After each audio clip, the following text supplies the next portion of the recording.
A new coach is a major investment for a customer, so we need to make certain their Scania product lives up to their expectations. This means handing it over in tip-top condition.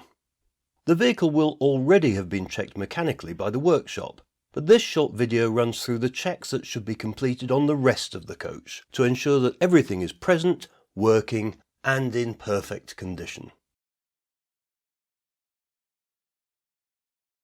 Start on the outside looking at all the surfaces for any signs of chips, scratches or blemishes. A good routine is to check top, middle and bottom as you walk around the coach.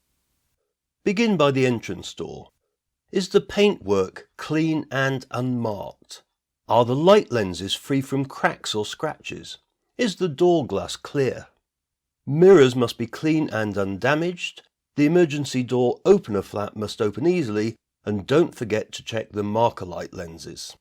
All the mandatory stickers must be in place, so as you go along the near side, make sure the emergency door opening valve is labelled. The customer's legal address is behind the front wheel arch. The seating capacity is in front of the foremost rear wheel arch, and the unladen weight displayed behind the rearmost wheel arch. Emergency brake glass stickers must be in place below all the side windows with the same sticker on the inside. The rear window should have an emergency exit sticker, and on the off side the side door must be marked as an emergency exit. Fuel, AdBlue and screen wash filler hatches should also be labelled correctly to help the driver taking over a new vehicle avoid any mistakes.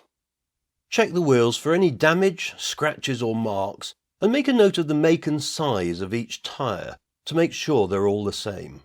All coaches must be supplied with an emergency mirror. Make sure it's present and correctly stowed. On this touring model, it's in the front near side luggage locker. Continue along the outside, checking top, middle and bottom for any marks or blemishes, checking bodywork, tyre sizes, stickers and light lenses. First impressions really do count. Scania is a top quality product, and no customer should find a fault which you could have spotted before delivery and rectified. The toolkit on this touring model is behind a hatch on the offside by the rear wheel arch. Check that the jack and wheel changing and towing equipment is present along with the tyre inflator hose.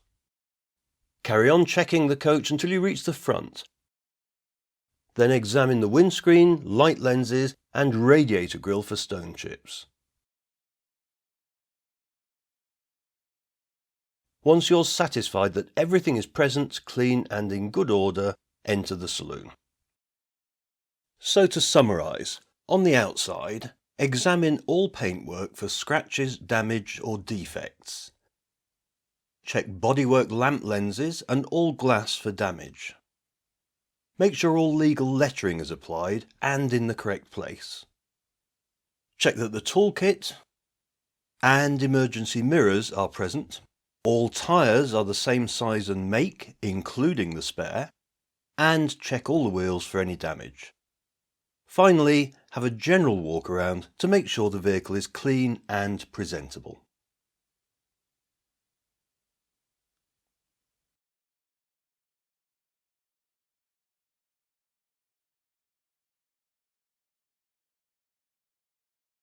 All seats need to be secure and seat belts need to work properly, so this one can be checked on the way in. Then turn on the master power, switch on the ignition and set the overhead seat lighting to the reading light position. There are stickers inside the coach to check as well, such as this one labelling the emergency stop switch. The Scania Assistance national and international numbers should be shown. The correct height sticker must be displayed, together with the completed tacho and speed limiter calibration stickers. While you're in the driver area, plug a phone into the USB charging sockets to make sure they're working. Fire extinguisher and first aid kit labels should be present, and do make sure the first aid kit is in the locker. The seating and luggage capacity label must be clearly visible, as should the emergency exit valve sticker and the mandatory no smoking and fasten seatbelt signs. Walk along the cabin, checking at every seat position that the reading lights turn on. The seatbelt extends and retracts fully, locks in place when pulled rapidly, and the buckle is secure. Test the outer seat armrest and the backrest adjustment for both seats. They must move easily and lock firmly in place. Test the call button above one of the seats to make sure the audible alarm sounds for the driver, as well as the dashboard indicator appearing. The USB charging points should be lit up, and plug a device in to confirm they are charging properly. Make sure there's no plastic wrapping or other packing material left in the coach, and everything is clean, ready for the handover. As you continue down the saloon, check that the emergency exit stickers are on the relevant windows, the emergency glass breaking hammers are present and secured, and the seat number labels are clear on the overhead luggage racks. The rear window must carry an emergency exit sticker, and the roof emergency exit hatches must also be labelled. Make sure the toilet light works, the toilet flushes, and wash basin taps operate. Then test the alarm button. It must activate the separate warning and dashboard alert for the driver. Once you've confirmed that everything in the saloon is fit for the vehicle handover, move to the driving position. To recap, in the saloon, all seats must be secure and they must all be operational. Check for damage to seats, floor covering, curtains and windows. Check the operation of the toilet and wash basin and the drinks machine. All interior lights must be operational and driver alerts must be operational. Finally, make a general check to make sure the vehicle is clean and presentable.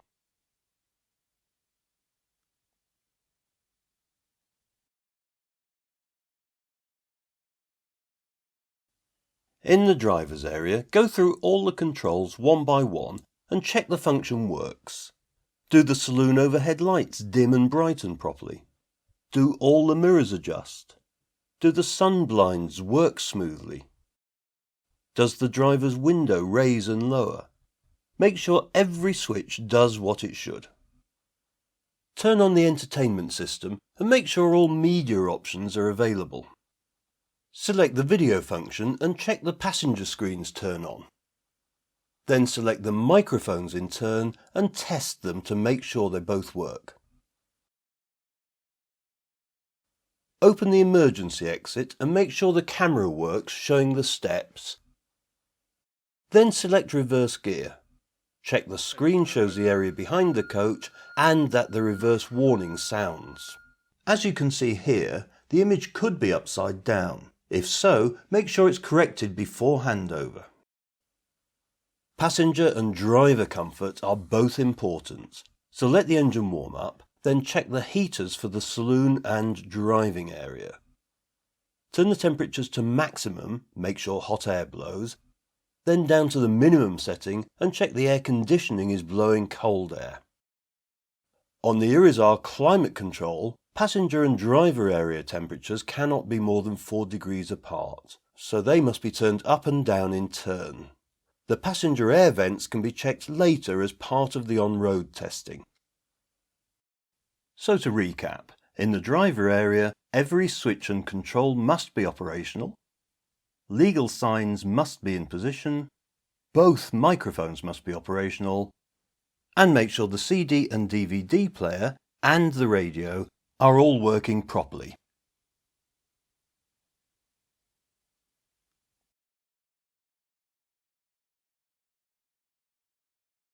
The hot drink system for the Interlink and Irizar models is straightforward to test. Simply wait for the green temperature light to appear, then press the tap button and check that hot water flows and that it drains away properly. The warning light will turn red after some water has been taken to show that the heater has turned back on. On touring models, lower the hot drinks area cover, then pull out the water heater tank.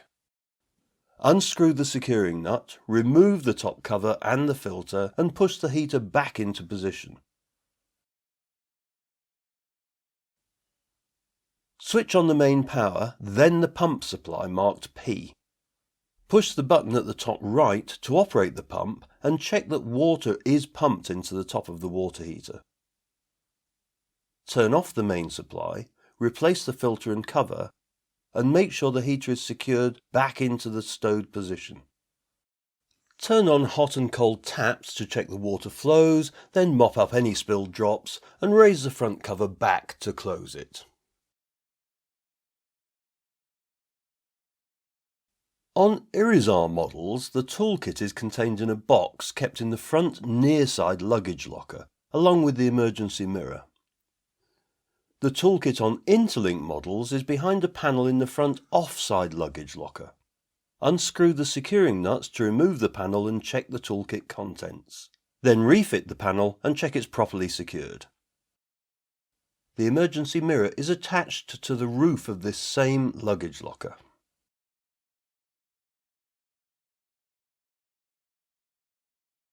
Check fuel and AdBlue levels and make sure that both are at least half full before delivery. The final check must be on the road with a colleague driving the coach. Walk up the saloon aisle, checking that the passenger air vents all work, blowing hot or cold air as the driver alters the temperature. Listen for any rattles or other unusual noises. Then, as the speed picks up, check for wind noise. All parts of the saloon should have roughly equal levels of quietness. A louder noise in any particular area is a sign of a fault, which must be put right before the coach is handed over. The driver should be assessing the general handling of the vehicle, then find a suitable stretch of road to check that the speed limiter is set to 100 km per hour. So to summarise, on the road test, make sure the heating and air conditioning is fully operational. Check for any rattles or wind noise. Check that the speed limiter is set to 100 km per hour. And assess the general handling of the vehicle. Any defects found during these checks must be rectified before signing the vehicle off. And make one final check to make sure the vehicle is clean and ready for handover.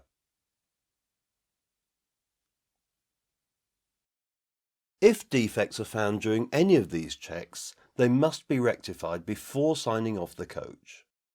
Then make a final inspection to make sure the whole vehicle is clean, tidy and ready for handover.